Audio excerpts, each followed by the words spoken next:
नमस्कार दोस्तों, आप सबका मेरे चैनल में स्वागत है। मातृनवमी श्राद्ध, जिसे मातृनवमी भी कहते हैं, पितृपक्ष में आने वाले नवमी तिथि को किया जाता है। यह एक विशेष रूप से मातृशक्ति, माता, दादी, नानी, बुआ, बहन, पुत्री आदि दिग्गज स्त्री पितरों के तर्पण एवं श्राद्ध के लिए मानी जाती है। महत्व कुछ इस प्रकार है। इस दिन स्त्रियां पितरों की आत्मा की शांति और मोक्ष के लिए श्रद्धापूर्वक श्राद्ध, तर्पण और दान करने का विधान है। जो लोग इस दिन श्राद्ध करते हैं, उनके कुल की मातृ पितृ प्रसन्न होकर परिवार की रक्षा करते हैं। ऐसा माना जाता है कि यदि मातृ श्राद्ध न किया जाए तो पितृ श्राद्ध अधूरा रह जाता है। मातृनवमी की कथा कुछ इस प्रकार थी। एक समय किसी कुल में पितृ श्राद्ध को किया जाता था, पर स्त्रियों के पितरों का स्मरण नहीं होता था। इससे मातृ पितृ असंतुष्ट होकर परिवार पर कुलपति हो गए और संतान पर संकट आने लगा। तब कुल पुरोहित ने बताया कि जब तक स्त्रियां पितरों का श्राद्ध नहीं होगा, तब तक पितृ श्राद्ध भी अधूरा रहेगा। नवमी तिथि को विधिपूर्वक मातृ श्राद्ध एवं तर्पण किया गया, जिससे मातृ पितृ प्रसन्न हुए और परिवार पर पूर्ण सुख, शांति और समृद्धि लौट आई। यही कारण है पितृपक्ष की नवमी तिथि को मातृनवमी श्राद्ध विशेष रूप से किया जाता है।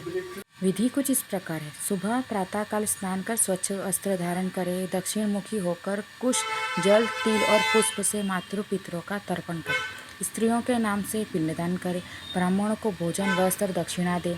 गौ, कन्या, जरूरतमंद स्त्रियों को दान करना इस दिन विशेष पुण्यकारी है।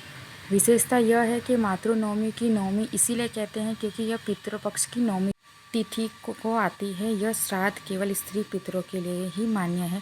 जो संतान इस दिन श्रद्धा से मातृ श्राद्ध करती है, उसे मातृ कृपा और सतत सुख प्रदान होता है। श्राद्ध पितरों की आत्मा की शांति और उनके आशीर्वाद प्राप्त करने के लिए किया जाने वाला एक पवित्र कर्म है। यह खासतौर से पितृपक्ष पूर्णिमा से लेकर अमावस तक किया जाता है। श्राद्ध को समझने के मुख्य बिंदु कुछ इस प्रकार है। पहला है श्राद्ध का अर्थ। श्राद्ध शब्द श्रद्धा से बना है, यानी श्रद्धा से विश्वास के साथ पूर्वजों का तर्पण करना। इसका उद्देश्य पितरों की आत्मा को तृप्त करना है। दूसरा, क्यों किया जाता है? पितरों के आशीर्वाद से परिवार में सुख, समृद्धि, संतान, स्वस्थ और शांति बनी रहती है। अगर पितरों को तृप्त न किया जाए तो परिवार पर बाधाएं, रोग और अशांति आ जाती है। तीसरा है, किस लिए किया जाता है? दिग्वत माता पिता, दादा दादी, नाना नानी, भाई बहन, पुत्र पुत्री, पति पत्नी आदि सभी पितरों के लिए।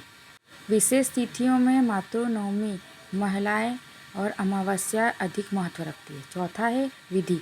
प्रातः स्नान कर स्वच्छ वस्त्र पहने, जल पुष्प अर्पण करें, ब्राह्मणों को, कुत्ते को भोजन कराए, दान दक्षिणा दें। पांचवा है श्रद्धा का दान। अन्न, वस्त्र, छाता आदि का दान करें। छठ विशेष मान्यता है। यह माना जाता है कि पितृपक्ष के दौरान पितृ पृथ्वी पर आते हैं, अपने वंशों से तर्पण की प्रतीक्षा करते हैं और तर्पण से उन्हें तृप्ति और संतोष मिलता है।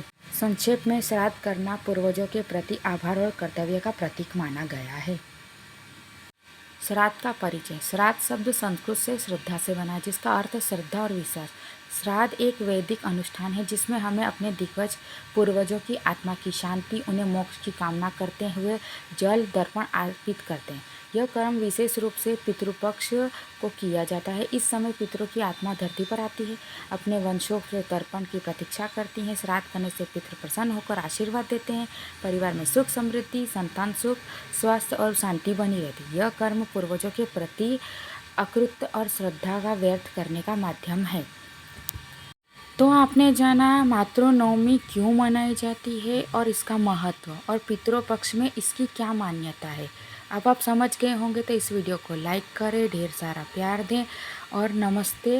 मिलते हैं अगले वीडियो में। धन्यवाद।